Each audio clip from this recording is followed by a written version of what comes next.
Mungkin generasi kini kurang mengenali sosok di sebalik nama Probert Adam ini atau nama sebenarnya Adam Jaafar, 60 tahun. Baru-baru ini, Probert Adam dilaporkan meninggal dunia ketika menerima rawatan di Hospital Pulau Pinang HPP. Jadi siapakah Probert Adam ini? Jom kita singkap sedikit kisah yang pernah menggegarkan negara sekitar tahun 1980-an. Pada tahun 1987 negara kita pernah digemparkan dengan satu kes amukan daripada seorang Probert tentera yang melakukan tembakan rambang di pusat bandaraya. Probert tersebut, iaitu Probert Adam, dikatakan menggunakan M16 yang diambil dari kem tentera di Ipoh dan telah mengakibatkan satu kematian. Memang waktu ni, walaupun tiada media sosial untuk tularkan insiden tersebut, ia tetap mengejutkan seluruh negara, terutamanya warga Lembah Kelang. Bagaimanapun, insiden ini tetap dibanjiri dengan kisah-kisah tambahan sehingga ramai yang keliru dengan punca sebenar amukan berdarah tersebut. Jadi, kali ini kita korek apa kisah sebenar Probert Adam yang bertindak sedemikian dan apa kisah palsu yang selalu diceritakan kepada orang ramai suatu ketika dahulu. Tujuan penulis membuka semula kisah ini bukanlah untuk menimbulkan tambahan sekadar spekulasi tetapi memperbetulkan persepsi yang salah terhadap kes ini. Kisah dongeng mengenai amukan Probert Adam memang dah menjadi lumrah orang kita, agaknya yang lebih gemar menghebahkan berita palsu berbanding cerita sebenar yang berfakta. Kisah amukan Probert Adam ini juga tidak terlepas dengan berita palsu yang dikira agak sensasi juga. Yang peliknya, ramai pula yang percaya dengan kisah dongeng tentang punca amukan Probert Adam ini. Kisah dongeng yang dimaksudkan itu adalah Probert Adam dikatakan mengamuk kerana adik perempuannya telah mati dipukul oleh salah satu kerabat diraja di Malaysia. Selepas insiden amukan Probert Adam, negara kita ketika itu mendakwa Adam berbuat demikian sebagai membalas dendam ke atas kematian adiknya. Entah dari manalah munculnya kisah dongeng yang tidak berasas seperti ini dan tentu sekali ia telah menimbulkan sedikit ketegangan antara rakyat dan keluarga kerabat diraja waktu itu.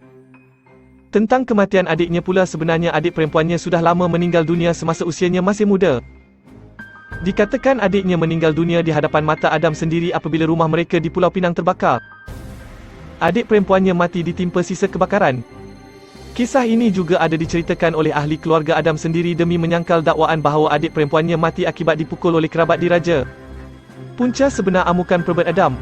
Peristiwa lebih 30 tahun dahulu berlaku di Chowkit sehingga menyebabkan kawasan Chowkit lengang seketika.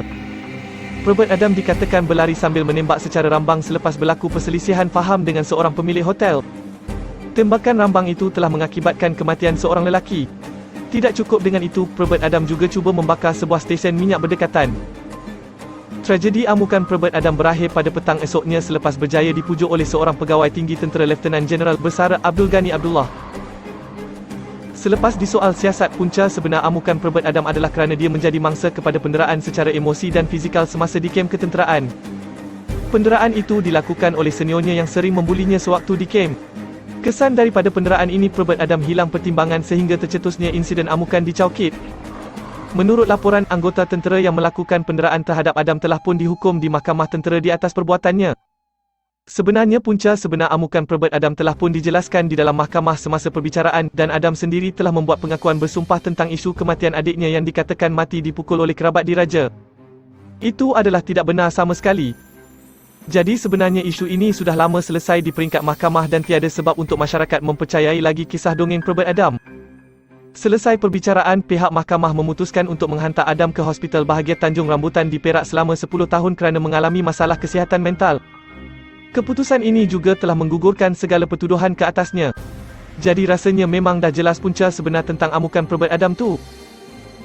Tapi amat penting sebenarnya untuk kita sentiasa mencari fakta sebenar dalam kes-kes seperti ini sebab takut ia akan menimbulkan kekeliruan dalam kalangan masyarakat kita sehingga timbul persepsi yang kurang enak.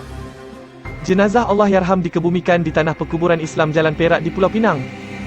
Salam takziah buat keluarga Allahyarham.